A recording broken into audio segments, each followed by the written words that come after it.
श्री प्रिया प्रीतम जी की आवनी लीला का चिंतन करेंगे। संध्या का समय होने जा रहा है। नंद बाबा के महल के आगे अब सूर्य देव अस्त हो चुके हैं। महल का मुख पूरब की ओर है और उसके सामने बहुत ही सुंदर संगमरमर की एक बड़ी सी चौड़ी सी लंबी सी सड़क पूरब दिशा की ओर जाती है, जहां से श्याम सुंदर गौओं को चराने के लिए ले जाते हैं। अब वहीं पर उसी मार्ग पर दृष्टि टिकाए हुए नंद बाबा और यशोदा मैया श्याम सुंदर का इंतजार कर रहे हैं। यहीं से हमारे प्यारे लल्ला अभी आने वाले हैं और बड़ी ही बेचैन नजरों से इंतजार करते हुए उस मार्ग की तरफ बाबा और मैया देखे जा रहे हैं। और सड़क के दोनों किनारे गांव के सभी गोप गोपी खड़े हुए हैं और वो भी उनका इंतजार कर रहे हैं।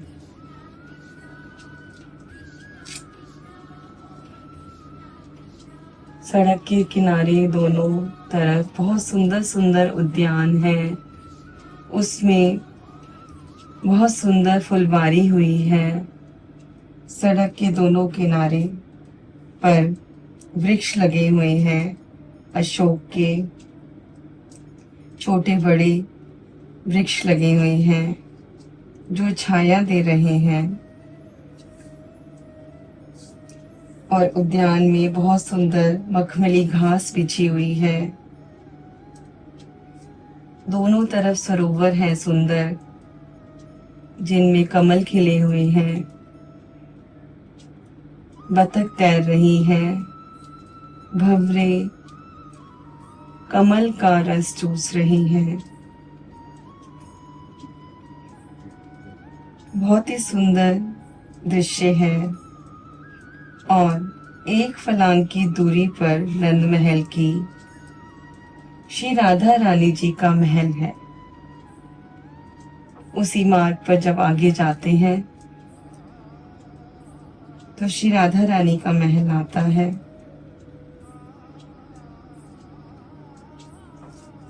श्री राधा रानी अपने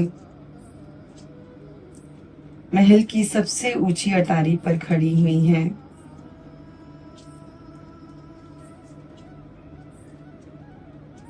और श्याम सुंदर का रास्ता देख रही हैं।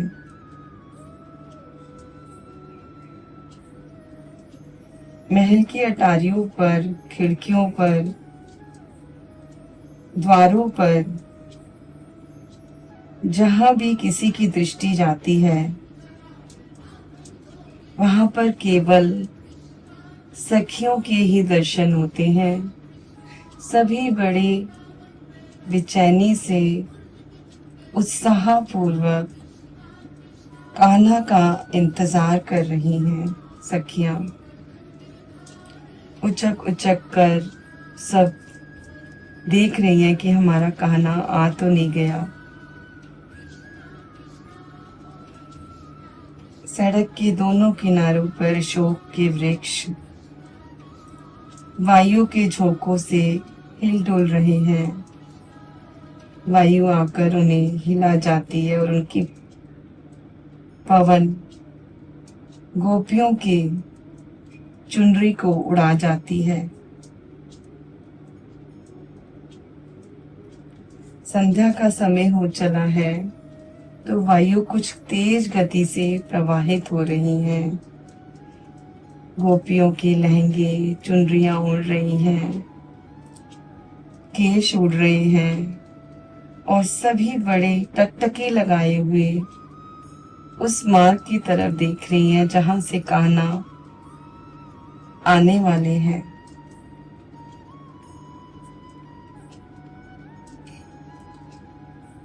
सब कह रहे हैं, आपस में बतिया रहे हैं, श्याम सुंदर के वन से लौटने का समय हो गया है, अब वो आने ही वाले होंगे।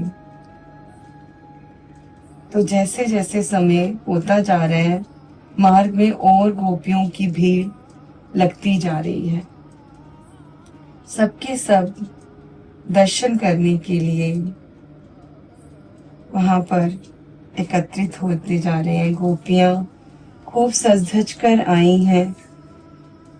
उनके श्री अंगों पर नीली, पीली, हरी, गुलाबी, लाल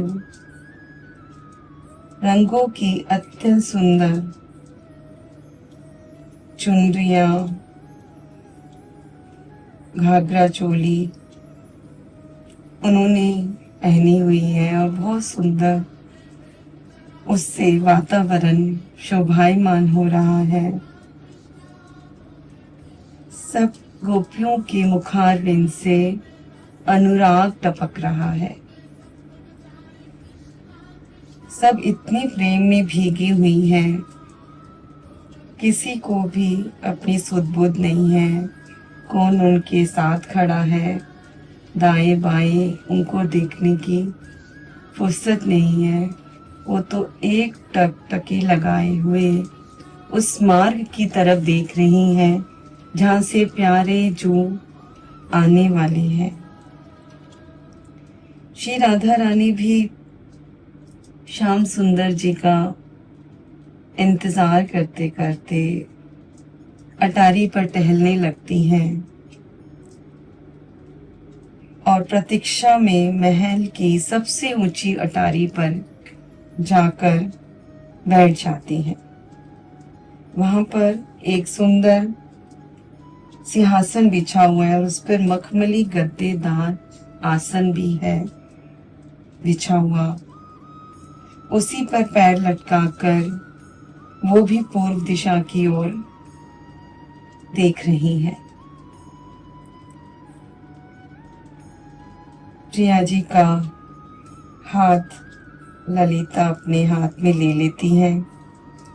उनकी बेचैनी, उनकी तड़पन देखकर वो समझ जाती हैं वो कितनी अधीर हो रही हैं।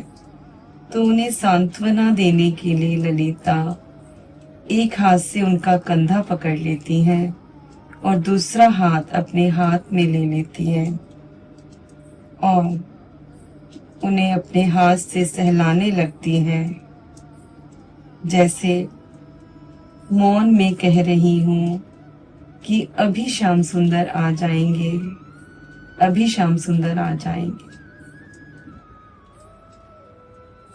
हम सब सखियां भी उन्हीं मार्गों में, द्वारों में, खिड़कियों में श्याम सुंदर जी का इंतजार कर रही हैं। तन और मन से ब्रज में उपस्थित होकर इन सुंदर मधुर लीलाओं का आनंद ले रही हैं।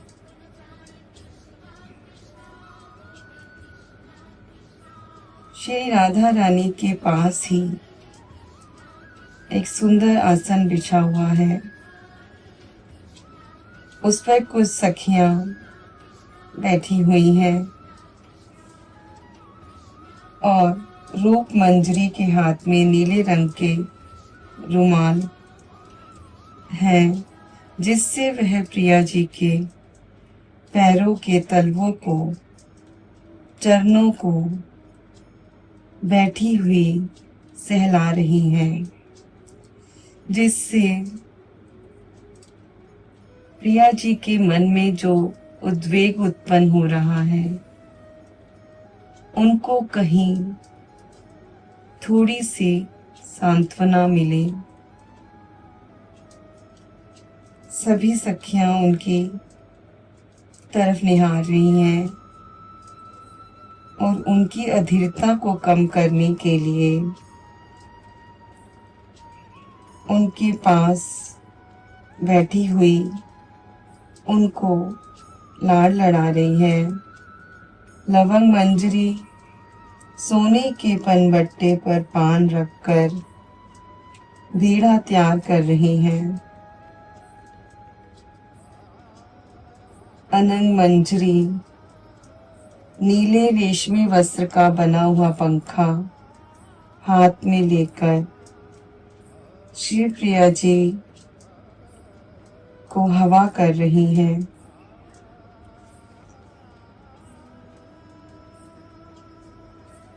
लवंग मंजरी मधुमती मंजरी की तरफ देखती हैं और इशारे से कहती हैं कि प्रिया जी के उद्वेग हृदय को, उनकी पीड़ा को कम करने के लिए कुछ अत्यंत सुंदर राग गाओ। मधुमती मंजरी इशारे से सखी का इशारा समझकर सुंदर राग छेड़ने लगती हैं। तुंग विद्या सखी जो वीणा वादन करने लगती हैं और सुंदर प्रेम राग गाने लगती हैं।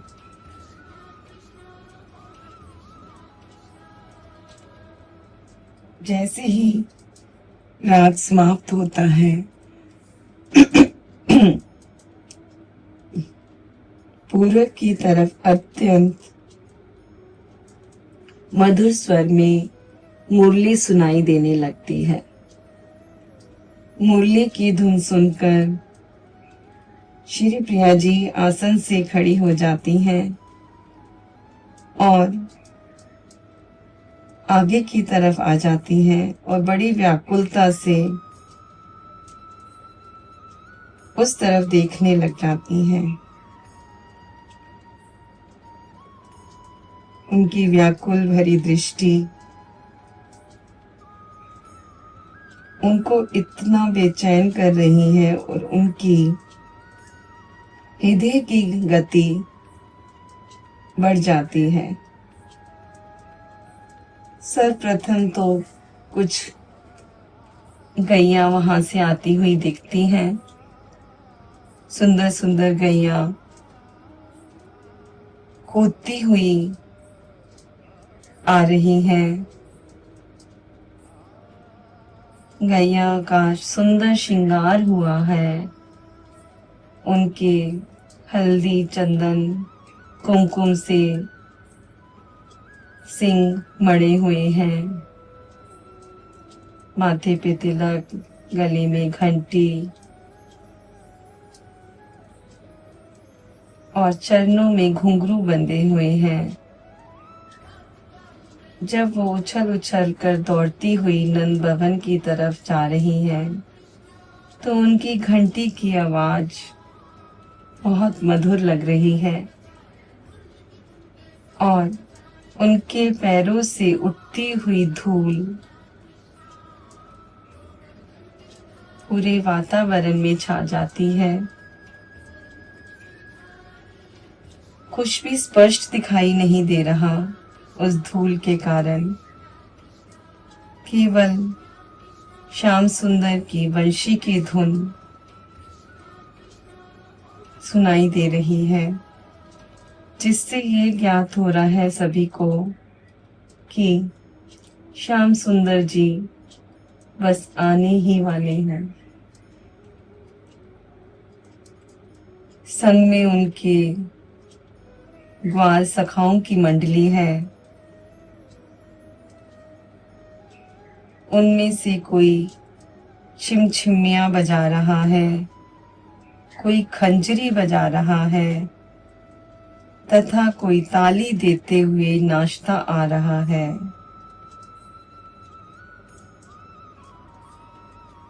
सारे सखा उनके आगे पीछे नाचते हुए आ रहे हैं और गायें पूंछ उठा उठा कर कूद रही हैं। कुछ धूल की हल्की हल्की धुंध में श्याम सुंदर जी का मोर पंख नजर आता है और सभी गोपियां, सखियां, गोप, नंद बाबा, यशोदा मैया, प्यारी जू उनकी एक झलक के लिए व्याकुल हो उठते हैं।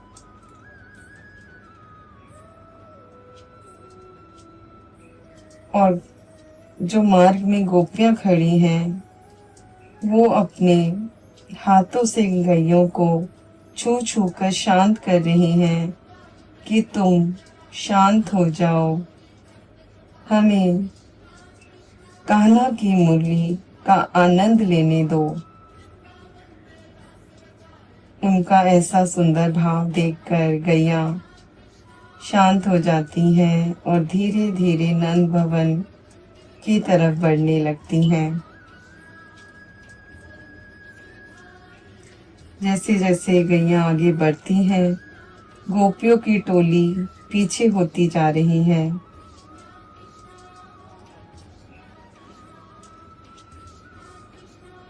दोनों किनारों से गोपियों की इतनी भीड़ इकट्ठी हो जाती है कि रास्ता बिल्कुल बंद हो जाता है। तभी सबको श्री कृष्ण नजर आते हैं और सब व्याकुलता से उन्हें निहारने लगते हैं, ताकने लगते हैं।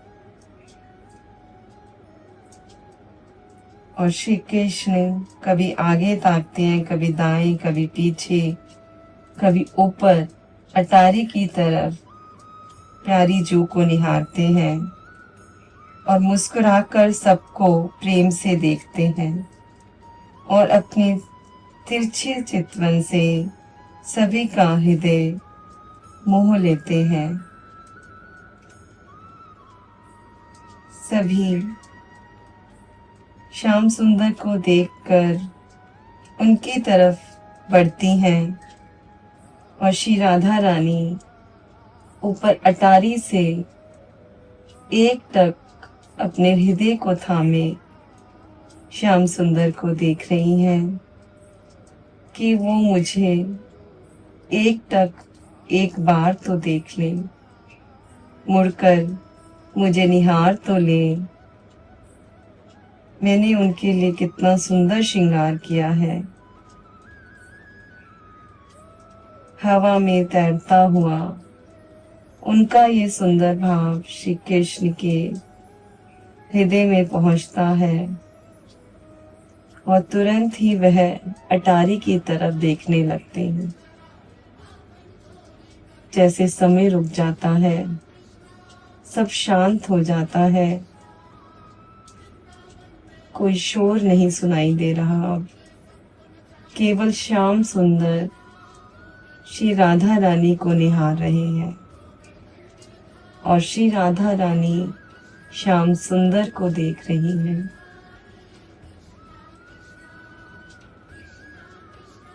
दोनों की हृदय की गति बढ़ने लगती है। जैसे हृदय उछलकर अभी बाहर आ जाएगा, ऐसी स्थिति हो जाती है। तभी यशोदा मैया आवाज लगाती हैं, लला जल्दी से आजा, रुक क्यों गया है। जैसे ही वो मैया की आवाज सुनते हैं तो मार्ग में आगे बढ़ने लगते हैं और गोपियां उनके पीछे पीछे झुंड की झुंड पीछे पीछे चलने लगती हैं। यशोदा मैया नंद महल के द्वार पर अपने हाथ में स्वर्ण थाल सजाई खड़ी हैं, जिसमें सुंदर सुंदर मनियों के दीपक जगमगा रहे हैं। और कान्हा जैसे ही द्वार पर पहुंचते हैं, मैया उनकी आरती उतारने लगती हैं।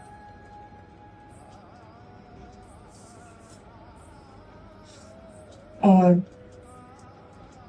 आरती उतारते उतारते कहती हैं कि मेरे कान्हा को जिसकी भी काली नजर लगी है, वो सब बलाएं लेकर चली जा तू। इस तरह से मनी मन कुछ बड़बड़ाती हैं और बोलती रहती हैं, और कान्हा की नजर उतार कर उसको अपने हृदय से लगा लेती हैं।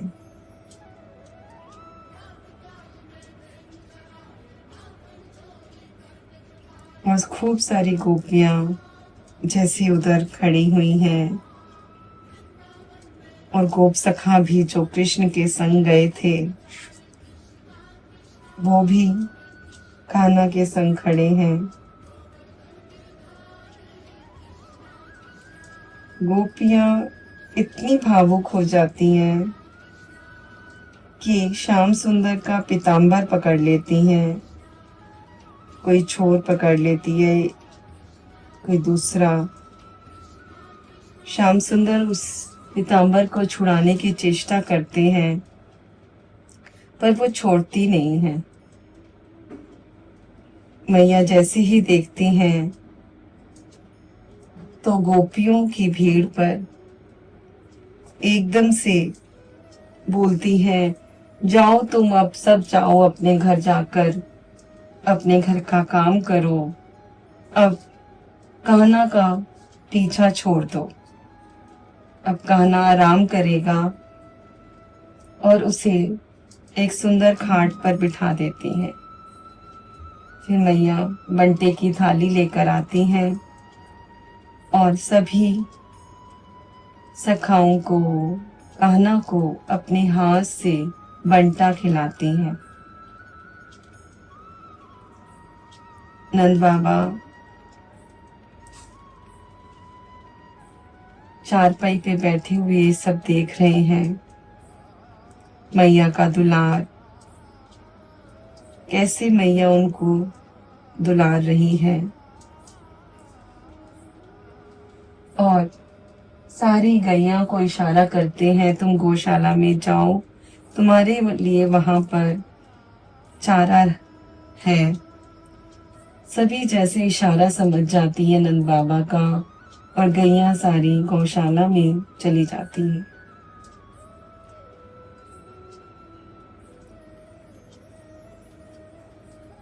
बलराम दाऊ जी जो भीड़ से अलग हटकर खड़े हैं और इस सारी लीला को मुस्कुराकर देख रहे हैं, और उससे कह रहे हैं, कान्हा आज तो गोपियों से मैया ने तुम्हें बचा लिया, नहीं तो आज वह तेरा पीताम्बर ही लेकर चली जाती। इस तरह से हंसी मजाक करते हुए सब वहीं पर चारपाइयों पे लेट जाते हैं और गगन की तरफ देखने लगते हैं, जहां पर अब सितारे टिमटिमाने लगे हैं। चंद्रमा भी उनका दर्शन करने के लिए आ गए हैं, और मैया आती हैं, कान्हा का सिर अपनी गोद में रखकर अपने आंचल से हवा करने लगती हैं। और नंद रानी की दासियां झारी जल लेकर, पंखा लेकर वहां आ जाती हैं और श्याम सुंदर जी की सेवा करने लगती है।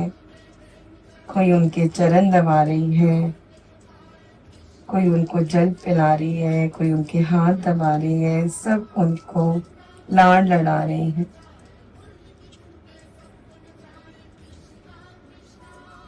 और सबके मन में यही आ रहा है कि मैं कान्हा की सेवा करूं, सबके प्यारे दुलारे कान्हा,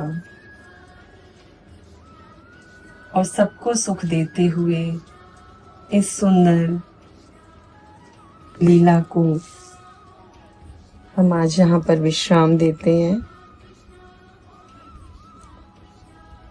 श्री राधे, श्री राधे, श्री राधे।